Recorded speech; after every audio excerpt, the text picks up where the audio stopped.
Hello, my name's Darrell the donkey.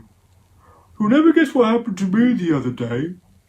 I was in Nazareth, minding my own business, eating grass, thinking very important donkey thoughts and that sort of thing, when Joseph came up to me, looking rather flustered.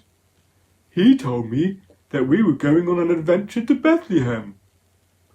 Now, donkeys may seem a little slow, but I know that Bethlehem is a long way from Nazareth.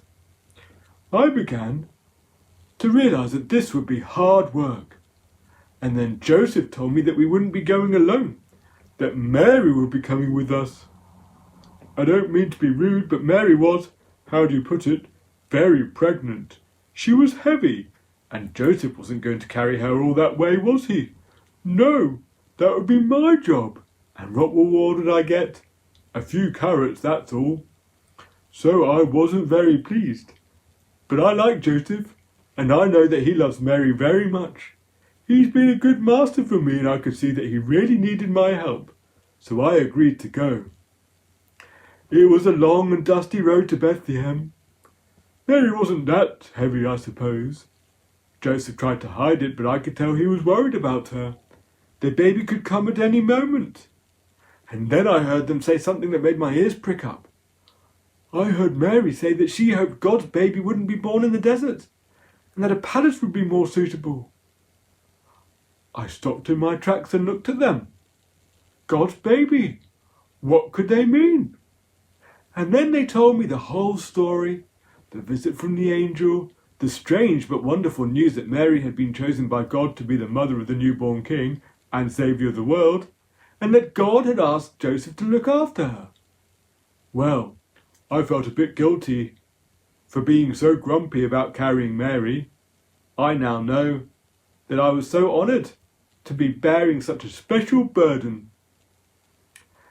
When we got to Bethlehem, we found there was no room for us to stay. I couldn't believe it. I felt like shouting out and telling them whom I was carrying. Joseph and Mary just prayed and held hands tightly. Finally, we found a stable to stay in. It wasn't ideal, I didn't mind staying there, but I am a donkey after all. But it's no place for a normal person, let alone a king. And that's where the baby was born. They called him Jesus. I could tell he was special just by looking at him. Mary didn't have much time to rest because we had some unexpected visitors. Some shepherds. Rough-looking blokes they were, and a bit smelly too. We were alarmed at first, but then we heard their incredible story. They'd been told that angels had appeared as they were watching their flocks and told them that they had wonderful news for them. A baby had been born in Bethlehem. He was a very special baby born for all the people.